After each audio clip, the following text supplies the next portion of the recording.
All right, let's talk about the PlayStation anniversary. Yes. The next So anniversary that we have. so today, March 4th is the 20th anniversary of the release of the PlayStation 2 in Japan. It came out in North America and around the world not too long after, I don't think. What is my favorite PlayStation 2 game? So here's the thing with us. Yeah. We had a GameCube. We had a That- GameCube for the longest time. That was our intro into this generation of console. Yes. We didn't get a PlayStation 2 until way later. I want to way say later. 2004. Damn. Yeah. So that was only It 2 was- years before the PS3. Yeah, it was different back then because, we didn't have work, so we could play whenever we wanted. And But a lot of multi-platform games came out for both. yes, but also too, but there weren't as many games, I don't think. So you can play through like a lot of games in a really quick period of time back then. Like everybody played the same games. GameCube focused pretty hard on power. Yeah. It was weird for Nintendo. I mean, well, at the time, Nintendo was doing that, and then the Wii came out, and they were like, "Forget it, we're going back. Yeah. We're reeling back. We're gonna stop trying to compete." And also, the GameCube was a huge failure for Nintendo. Yes. It was a great system. Yeah. And many people remember it more fondly than the original Xbox or even the PS2. But Right. the PS2, I believe, is still the best-selling video game system of all time with 155 million units sold. It was a huge deal. Yeah. It was a huge deal. It was a big thing for gaming. Mm-hmm. I still don't know what my favorite game would be. Tony Hawk, pretty good, but I think Tony Hawk 2 is my favorite Tony Hawk game. That's the PlayStation 1. Right, that's what I'm saying. Well, Tony Hawk 3 and Tony Hawk's Underground were a PS2, and those are my two favorites. Resident Evil 4 eventually came to the PS2, so there's that. Metal Gear Solid 2 and 3. Yes. Yes. Oh, that's it. 3. 3 is Yeah. my favorite PS2 game. Metal I Gear think Solid 3. I think I eventually bought a PS2 because we were playing Twin Snakes alone on GameCube. And finally I was just like, let's just buy a PS2 and play Sons of Liberty, damn it. So I did that. It was worth it. We have Half-Life on PlayStation 2? I bought it years later. Wow. Yeah, because I currently don't have a way to play the original Half-Life. Also, Half-Life on PS2 comes with a PS2 exclusive co-op mode, Day of Decay. Oh, that's awesome. That sounds like a good way to play that game. Yeah. Also, probably runner-up for best game on the PlayStation 2. Burnout 3 Takedown and Burnout Revenge. Yes. I lumped them together because they're pretty much the same. Yeah, those are still two of the best racing games ever, and they still look incredible. They look incredible and play really, really well. Yeah. Yeah, there's plenty of other amazing games for PlayStation 2. Yeah. SOCOM was another big online game that a lot of people played. That was a big splash in the gaming world when that came out. Yeah. I know, of course, the Grand Theft Auto series, GTA 3, Vice City, and San Andreas, pretty much made the PlayStation 2 the biggest selling system ever.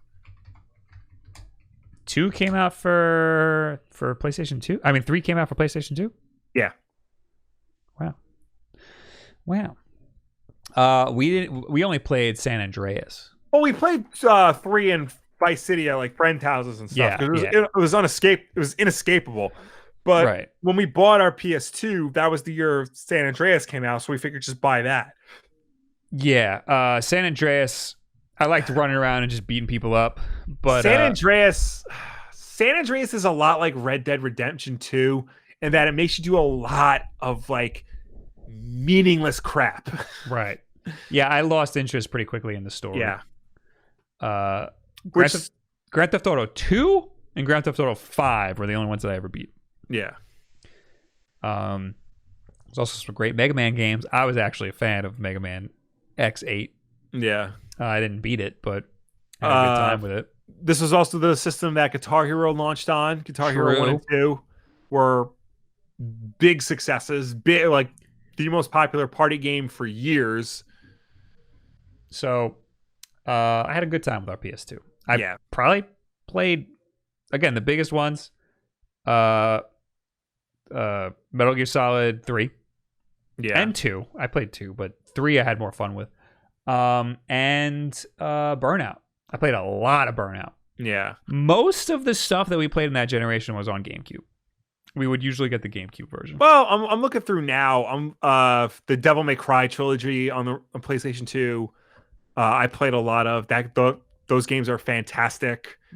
Not so much 2, but 1 and 3 definitely are. Well, one of the best games of the generation was Resident Evil 4. Yeah. And that was a GameCube. Debuted on purchase GameCube, for us. eventually came to PS2. Right. Onimusha, along the lines though, Onimusha Warlords, which is basically Resident Evil in samurai era Japan. Right. That game was is good. Fantastic. I love that game. That was good. Spider-Man 2. Spider-Man 2, that was a big our OBS disconnected. Great. Oh, great. Well, the podcast is going to hear this. What should we say exclusively for the podcast people? You're the sexiest people. That might be the first thing that the stream hears back. Anyway, sorry. Anyway, Spider-Man 2, the movie, the game for PS2. That game is fantastic. Doesn't hold up very well, but Spider-Man 2 was a big deal for the PlayStation 2. Because it was around the era where every game was trying to rip off Grand Theft Auto, and Spider-Man 2 was one of the few to do it in a very smart and unique way. Yeah, and the web slinging mechanics were a huge deal. Mm-hmm. So much so the guy tried to kickstart his own web slinging game, but I don't know if that even ended up working out. It was successful, but I don't know what happened to that game. I'm trying to. Silent Hill 2 came out on PS2, and I know that's everybody's favorite survival horror game. I played it years later, and I couldn't get into it. Maybe I need to try again. I think it's just too late for Maybe. something like that. And they also came out with the Slim PlayStation 2. Yes. Not the first time they revamped a console, but that was one of the first times they did it in the middle of the system's life cycle. And people, even if they owned a PlayStation 2 beforehand, they went out and bought a PS2 Slim. It was a significantly better version. Yes. It was faster. A lot of people had issues with their disk drives and stuff. Yeah. Also, people played so much PlayStation 2 that they just wanted a better experience. Yeah. Also, this had because the PlayStation 2 was the first PlayStation to be online capable, but the original fat model, this bad boy right here, you had to buy a modem adapter. The Slim model had the modem built in. So you just plug an Ethernet jack in there and you're good. It was way better. It was a way better system. Yeah, Didn't it much have a better. different CD drive and stuff? It was a top loader CD drive. Right, but wasn't it slot. something different about the laser in it? Maybe. I don't know. Like it could play certain PlayStation 1 games that the other one couldn't? No. Well, that's one of the things about the PS2 was backwards compatible with every PlayStation game at the time, PS1 and PS2. The Slim model, later renditions of the Slim model, took out the PlayStation 1 processor and emulated them software based. It still played everything though. Wasn't there an issue with black discs, or was that PlayStation 3? No, so the PS2 games came in two forms: blue discs and clear discs. The blue discs were CD-ROMs. The clear discs were DVDs. And because the CD-ROMs were lighter, there wasn't enough weight to hold them down so that it didn't read properly. The grips didn't catch them and the laser couldn't read them properly. Later renditions of the PlayStation fixed that, but I know that's an issue in some cases.